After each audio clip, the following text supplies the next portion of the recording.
بنصحى بنروح الشغل يا بنروح المدرسة يا بيبقى ورانا شغل البيت، ولكن في آخر اليوم بنبقى عايزين نقعد قعدة هادية مريحة. فلو انتوا متضايقين أو تعبانين أو حاسين بشوية إرهاق، تعالوا أقول لكم تتفرجوا على إيه علشان خاطر تحسوا بالانبساط. النهاردة أنا جايبة لكم توب 5 كوزي أنميات تهدي الأعصاب، تروق على الدماغ، تخليكم تعرفوا تعملوا ريسات كده في الويك اند علشان خاطر تبتدوا شغل من أول جديد. وكل الأنميات من الليستة النهاردة هتبقى من الفانتسي جانرا. يعني إيه فانتسي جانرا؟ يعني سحر، عوالم خيالية، تنانين ووحوش وحاجات كيوت اللي هي الحلوة دي. لا بقى في خناقات ولا توتر ولا ناس بتموت ولا أي حاجة من الحاجات دي. وآخر واحد أعتقد إن محدش شافه، فخليكوا للآخر. Number 5 An Archdemon Dilemma on How to Love Your Elf Bride. أنا عارفة إن يعني اليومين دول الأنميات بتحب تبقى كرييتيف أوي في أساميها، فده كل اسم الأنمي. هو الصراحة الأنمي ده من الأنميات اللي فيها رومانسية كده على خفيف، قصة ساحر شيطاني قوي جدا بس يا عيني اجتماعيا زيرو، بيقع في حب ألف، وحوار الأنمي كله إن هو بيحاول يا عيني يعبر عن مشاعره ليها. الفايب بتاع الأنمي ده فايب هادي كيوت ما فيهوش توتر، يعني حاجة كده يعني تتفرجوا عليها قبل ما تناموا. أي نعم في وحوش وفي سحر وفي ناس شريرة، بس مش مهم، قصة الحب كيوت جدا، ف 100% اتفرجوا عليه. Number 4 Delicious in a Dungeon. ليه انا اخترت الانمي ده مع ان قصته فيها وحوش ومعارك؟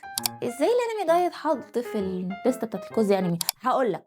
اولا الانمي ده بغض النظر عن قصته ان هي مجموعه من المغامرين قرروا ان هم يساعدوا البطل علشان خاطر يلاقي اخته، بس في شويه طبخ، في واحد صغير دورف صغير كده عليه شويه، يعني والله انا اتمنى الراجل ده يعمل مطعم في الحقيقه، بيعمل شويه حلويات بالحشرات تاكلوا زواكوا وراها.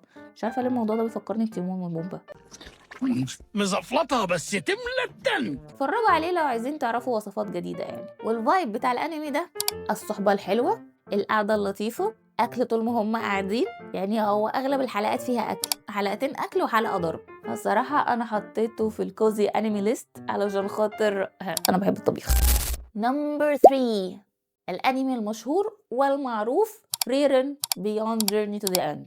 طبعا ما ينفعش اتكلم عن انميات كوزي وما ينفعش اجيب سيره الانمي ده اكتر انمي كوزي وغير مفاهيم انميات كلها، لان كان في فتره كده كان كل الانميات عباره عن ضرب ضرب ضرب ضرب، مفيش شتيمه، كله ضرب ضرب مفيش شتيمة ولا ايه؟ فده انمي رجع لنا هدوء ومشاعر كده من غير ضرب. فكرته تقريبا ان الرحله في الانمي بتبتدي بعد النهايه. قصته عبارة عن ألف خاضت مغامرة كبيرة جدا وخلصت، فهي بتبتدي تعيش حياتها تاني لأن حياتها طويلة جدا، وبتكتشف كمان معنى العلاقات الإنسانية. فايب بقى الأنمي ده هدوء، الرجوع إلى الذكريات. يا سلام بقى، يا سلام يا سلام لو تعملوا شوية اندومي كده وانتوا بتتفرجوا، والله بيبقى أنمي عسل قوي.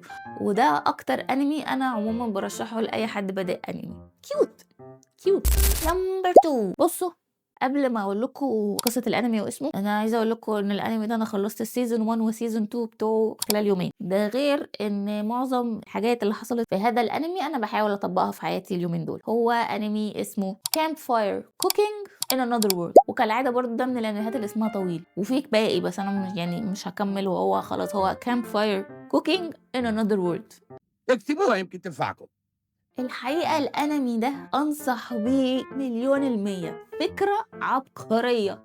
أولا هو أنمي إيسيكاي، واللي عارفني شخصيا أنا عارف إن أنا عندي مشاكل مع الإيسيكاي، بس أنا معيش مشكلة مع الأنمي ده. ليه بقى؟ لأن البطل بتاعه قوته الخارقة إن هو بيعمل أونلاين شوبينج، قمة السعادة. وطبعا ما تنسوش ان ده انمي فانتسي، فطبعا فيه وحوش وفي تنانين وفي حروب وفي وحش كيوت جدا شبه الكلب كبير قوي بيجري ورا الراجل ده علشان خاطر يفضل ياكله، وفي تنين صغير برضو بيحب ياكل. المهم ان كل حلقه تقريبا بيبقى فيها وصفه او اتنين، وانا طبعا زي ما انا قلت لكم في اول في ديليشس ان دنجن انا بحب الاكل وبحب الطبيخ، يعني بلا نزاع الانمي ده فظيع. لو حابين in the future ان احنا نطبق بعض الوصفات اللي الراجل ده بيعملها اكتبوا لي في الكومنتات تحت، وانا بصراحه مش هاخرها عليكم، لان انا عملت لحد دلوقتي منه حوالي 4 ل 5 وصفات كلهم طلعوا حلوين. الفايب بتاع الانمي ده انا مش يعني مش محتاجه اقول لكم، طبخ سعاده هناء.